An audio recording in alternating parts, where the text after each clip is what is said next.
The Washington Wizards out-tanked the Sacramento Kings tonight on the road out west. It's a late-night edition of the Locked On Wizards post-game show. Bub Carrington flashed at point guard tonight.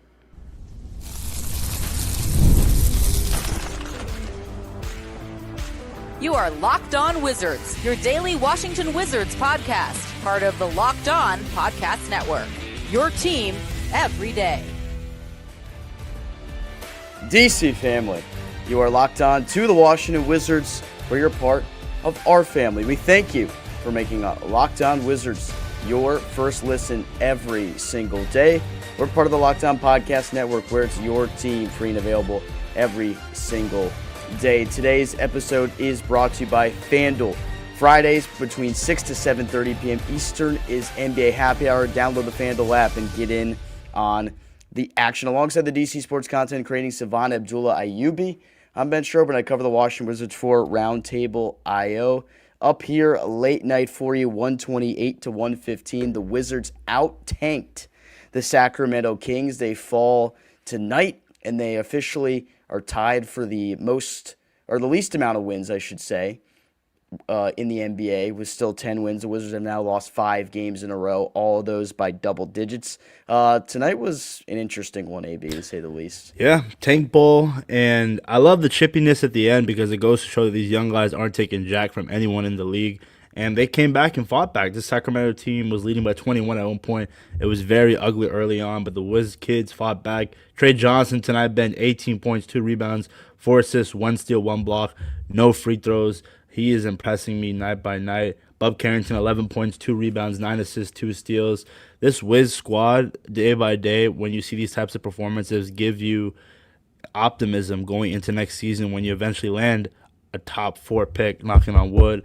And with the amount of cap space you have to expect a play and push next season. I think you're right. So on today's show, I want to talk about Bub Carrington, the way he flashed at the point guard position tonight, the 9 assists that you mentioned a moment ago. AB, a couple stretch run here for Bub where he's looked real good since he's gotten free reign at the point guard position. I want to talk about Alex Sarr after he had a really big first half, a very quiet second half. I want to talk about the chippiness we saw in this game. We'll give you an opportunity to let it all out for a couple minutes. This game was really weird at one point. Sacramento was just dominating. They had more points in the paint at 26 at one point than Washington had in the entire game, which was 23 then. The Wizards were getting dominated down low like it was nobody's business. They fell behind as much as 21. Then all of a sudden, their bench actually helped them come back and get back into this game. They got it within 3 at one point. It was kind of ridiculous that the game kind of turned out the way it did, and it got chippy at one point with DeRozan and Keyshawn George scrapping after DeRozan kind of took an elbow, dragged George to the ground. George got up and said, "What the F was that for?" They pushed each other. Got a little bit chippy there. DeRozan was arguing with the refs the whole game. The Kings were on one tonight, to say the least. They were acting a fool out there, if you're being honest with me right now. But shout out to everybody that's in the live stream right now. It's 12:42 in the morning, so if you stayed up late to watch this game, I'm sorry, I guess, or I'm happy for you, because if you wanted to see this team get to the least amount of wins in the NBA and out-tank this Sacramento team, you definitely got your wish. But let me talk about Bub Carrington, because that was the whole point that I wanted to talk about here. This is now 3 games in a row where I think he's really impressed me at the point guard position. He's starting to learn how to play the hardest position on the floor in an effective way. Tonight with the 9 assists, turned the ball over 3 times. It was just 1 at one point. I think he had 2 turnovers with a couple minutes left in the game. So for the majority of the game, did a really great job controlling the tempo of the offense, setting things up and running real solid offensive sets, working out of the pick and roll with Alex Sarr, with Bagley. Saw him set up Keyshawn George on a couple of occasions, and Trey Johnson. I really like the way Bub is actually progressing as a playmaker, as a passer, as somebody that can react to what the defense is giving him. He looks a lot better every single night. That's now 3 performances in a row, by my count, I think, where Bub has looked really solid running the point for this team, AB. And only 3 turnovers, so we've seen games where he's had at least 7 to 8. So limiting turnovers, 9 assists, very efficient. Plus minus was 2, second highest on the team. Yep. I think games like this just goes to show the glimpses of what Bub Carrington can do as an NBA player. It's year 2. He is so freaking young. And offensively, maybe he can't average 20 points a night, but if he can give you 8 to 9 assists a night, especially since this team lacks a pure point guard with Trey Young being out, I mean, what more can you ask for? This is a kid who got ridiculed so much, rightfully so. The performance was poor to start the season, but he has gotten better game by game. And I think the second half of the season, he's only going to look better. And I just really wonder, Ben, when this team is fully healthy next season, when they acquire a young guy in the upcoming draft, what will his role be? And it seems to me like it's best suited as that sixth man coming off the bench facilitating. And there's going to be nights where maybe Trey's down with an injury and Bub can be slotted into that point guard position. I'm very excited for Bub Carrington's tenure here in Washington, Ben. I am as well. And I expected him tonight to bounce back after a tough shooting night in Los Angeles. He went 1 of 11 on that night, 0 for 6 from downtown. Much different night for him in terms of shooting the basketball, 3 of 4 from the field. That's all he shot. They were all threes, so converting on 75% of his threes on the night is a very nice and effective clip. He was doing what was given to him from the defense, and that was allowing him to operate out of the pick and roll and set guys up. I think he could have easily had 12 or 13 assists in this game, but there were a couple of opportunities where Bagley missed some easy looks down to the rim, a couple of shots from the outside went in and out. I thought he did a really good job distributing the basketball and just controlling the tempo offensively. Look at the total turnovers tonight, 11 for Washington. So over that 3-game span after C.J. McCollum departed, they were averaging 21.3 per game, which was worst in the NBA. That's back-to-back games where they've cut that deficit of turnovers in half. So I got to give a lot of credit to Bub Carrington because I think he's done a really admirable job of running the point position since he's kind of taken the reign here. I wanted to talk a little bit about Alex Sarr because he had 18 points on 8 of 10 shooting in the first half, and I thought we were poised for a massive, massive Alex Sarr night. In the second half, just 2 shot attempts. He missed both of it. He got to the line 1 time and made 1 of the 2 free throws. So he finishes with 19 points and 4 rebounds. I mean, he only had 1 rebound in the second half as well. It's just so interesting that we see these kind of like hot flashes there from Alex Sarr where he was dominating. He came in the second quarter and scored 11 points in the final 5 minutes of that quarter. That's the only 5 minutes he played in that second quarter, and he was cooking. He was getting whatever he wanted down low, posting up on Sabonis, getting his back to the basket, getting 2 feet in the lane. Sarr was doing it all for this team, but I'm not exactly sure what happened offensively in the second half. I feel like that's something he's going to continue to have to work on here early on in his career, is don't have these moments where you get hot like that and then you cool off the rest of the game. Got to find a way to sustain that level of play for all 4 quarters that you're out there because we know that Sarr has so much potential on the floor. That first half alone just screams like I'm going to be a star player one day, but we didn't see that in the second half.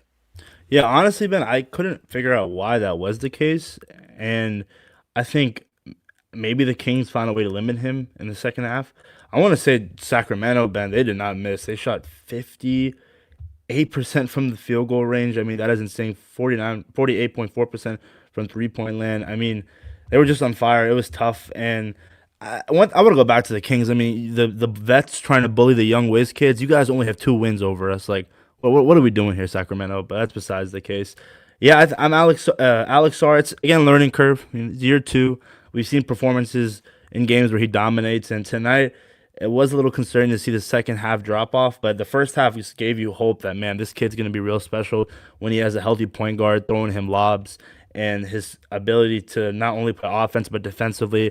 This guy could be a candidate for Defensive Player of the Year for many years to come, and it's going to be exciting. And I just love, Ben, that this wasn't an ugly game. It really looked like, and you texted me early on in the game, that this could be a 40-point blowout, but they found a way to rally back. And Trey Johnson, Ben, I know we're going to talk about him. It's just game by game. It's very exciting. I got to ask you, is there a possibility where he'll finish top 3 in Rookie of the Year voting? Last year, Alex Sarr unfortunately didn't, which I still think was crazy. But Trey, the way he's performing offensively, and tonight, Ben, blocked by Johnson, that chase down after that shot that hit the side of the backboard, getting back on defense. When people say he can't play defense, come on now, talk to me, man. I don't think he'll finish top 3 just because I don't think the league will give him that respect even if he does deserve it. Like I think he even was maybe 10th on the rookie ladder, the one that just came out, even considering the way he's played over the last 3 or 4 weeks or so. You'd expect him to be higher than that, but it doesn't seem like they're going to give him that nod unless he's out there scoring 25 to 30 points per game the rest of the season, which he might on a couple of occasions, but he might have some cold nights like he did the other night. So like to see the aggression from him, though. Let's see how many shots he took tonight. He took a lot. He took 17 shots. So that's what you like to see. I like it. Continue to letting it fly, and hopefully you'll continue to see some big nights. All right, when we come back, we give you the opportunity in this bonus episode, post-game coverage, to let it all out. That's next. During basketball season, there's nothing like being in the building. The energy, the crowd, that first big run that gets everyone on their feet. Fans want to be there for those moments, not stuck refreshing screens or guessing what tickets are really going to cost. That's where Gametime comes in. The Gametime app gives fans the advantage back, making it incredibly easy to score amazing tickets, fast, simple, and without the guesswork. Browsing the Gametime app is straightforward and intuitive. Finding tickets takes just a few taps. Seeing the view from your seat or buying tickets is easy and confident this way. Prices include fees up front, so the total is clear right from the start. Features like zone deals help unlock great seats at even better value. Take the guesswork out of buying NBA tickets with Gametime. Download the Gametime app, create an account, and use code LOCKEDONNBA for $20 off your first purchase. Terms apply. Again, create an account and redeem code LOCKEDONNBA for $20 off. Fridays already feel different during basketball season, and FanDuel is making them even better. Every Friday night before the games tip off, FanDuel is giving fans a new way to kick off the weekend with NBA Happy Hour. NBA Happy Hour is your official pregame, a limited time window where special offers drop right inside the FanDuel app before the action starts. Fridays from 6 to 7:30 p.m. Eastern Time have become appointment viewing with NBA Happy Hour. Opening the FanDuel app during Happy Hour always brings some new boosts, bonuses, and surprises. It's easy to check the weekly special before tip-off and make a move before it closes. The timing is perfect right before the games, right before the weekend starts. So before tip-off, check the FanDuel app and see what's dropping during NBA Happy Hour. Every Friday from 6 to 7:30 p.m. Eastern, a little basketball, a little action, and a whole lot of Friday energy. That's NBA Happy Hour, only on FanDuel, the official sportsbook partner of the NBA. How about this? It's damn near 1 in the morning on the East Coast, and we still have 30 people in the live stream show. Shout out to all of you legends in here. Just for that, I'm going to show you. We tipped off at 10 p.m. tonight, obviously, so I had plenty of time to kill. So I was doing some arts and crafts with my girlfriend, and I made this. Okay, Picasso. I like it. I have no artistic ability. My girlfriend helped me with half of it, pretty much, like actually writing out the bubble letters. I can't do that crap. But regardless, Dude, I'll put way I'll put better that than up in me, the Ben. background. Way better than me, bro. I was so bad at art in high school, or in all levels of school. My art teacher, I have 3 siblings, guys. My art teacher loved every single one of us besides me. That's how bad I was at art. So I think I went home from school in 3rd grade, like in tears, because we had an endangered species project, and my endangered species was a hippopotamus, and we had to draw a picture for a design for a T-shirt. I drew the hippopotamus, and it was so bad that the art teacher literally ripped it up in front of me, in front of the whole class, and threw it away. So I cried and went home. It's got to be trauma, dude. Enough about my terrible artistic skills. It's time to let it all out. Post-game, Wizards fell to the Kings. What do people have to say about it, AB? First of all, like Ben said, shout out to you guys. Spending your Friday night watching the Wizards and Kings play basketball, you guys must be psychopaths. Chuck Best 3780, shout out to you, man. What's up, man? Coach Keefe is such a liability. He also says that Lady Ref does not like Keyshawn at all. SMH. They cannot guard without fouling. Staying up for this was disappointing. Chuck also says, guess this counts as an ethical loss. Wonder what Keefe going to say at the press conference. We played really good tonight. We did some good things. Proceeds to be down by 21. I will say, Chuck, they did come back fighting back. And I want to say as much heat as people have given Coach Keefe, you got to give him some credit at least. The fact that you see the development from these young guys. Trey Johnson started off with an injury started this season, and he's been playing better game by game. Alex Sarr looks a lot better year 2. Keyshawn, I mean, he's a rising star.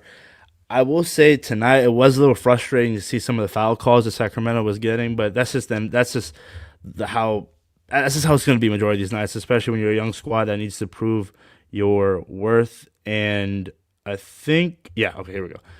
Risha, but I don't know how to pronounce that. My bad, man.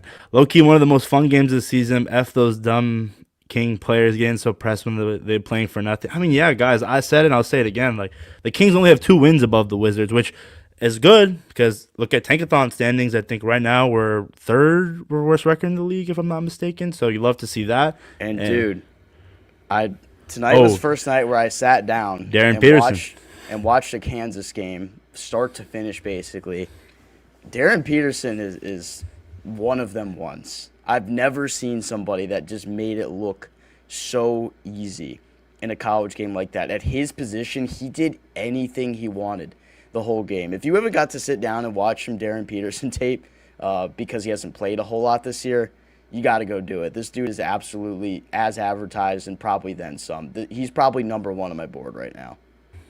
I'm still a big AJ guy, but I think Darren Peterson is very one beat. We'll have to see come March Madness time because that's when the lights are the brightest. 99 Brando 99 says, honestly, would rather Will Riley have the ball in his hands than Keyshawn. Riley reminds me of Jalen Johnson, except even quicker. Tonight, Will Riley, he had 6 points, 1 rebound, 2 assists off 22 minutes. And with Bilal being out and Ken Whitmore being out for the season, we'll see a lot of him, hopefully, post-trade deadline as well.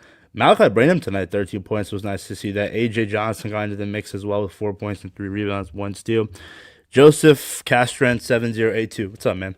Nice tank loss versus another tanking team. Boys, we just secured the DeBonza lottery. 2026 is going to be fire. Hey, I'm all in for it. Uptown Dre, what's going on, man? Yo, my brother, it's just like a young squad up and down, but they fought tonight. A win-win also. Indeed. Chuck also says, watching the refs do what they did to these young guys tonight was disgraceful. Chuck definitely was not a fan of the officiating tonight. Not for us, so disrespectful, and DeRozan, annoying AF too. DeMar DeRozan's been a killer of the Wizards since his Raptors days. It's insane to think about. D. Rollins 629. I'm sorry if I mispronounced that. Greetings from Germany. Don't know what time it is over there, but thank you for liking, commenting, and subscribing to Locked On Wizards. I think it's like 7 a.m. there, if I'm not wrong. Shout out to you, man. Shout out to you. D'Angelo, what's up, man? AB definitely about to fall asleep. Man, when it comes to the Wizards, I will never fall asleep. I love talking about the Wiz kids for sure. Chuck also says Kings will probably win more games and still get a better pick than us. I feel the same way about teams like the Nets and Hornets. By the way, going back to Rookie of the Year ladder, I saw that guys like Caleb Love, and Igor Demen were over Trey Johnson. Come on, Ben. What are we doing here? Jaeger was over Trey Johnson? Yeah. No. That's what I saw on Twitter. Are you dead ass?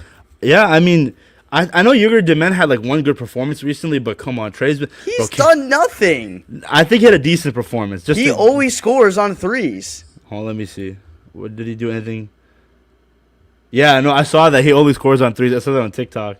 It's like a real thing. Yeah, I don't... That's great, bro. There's no world... I think Trey could finish top 5, potentially, hopefully. He should. That's crazy. Dude, Ben, that one... Dude, like, there's some shots that Trey takes that, I'm not even joking, not many people in the league can make. That shot that he caught off the corner, like, just straight ripping it, nothing but net. Very impressive for a young guy.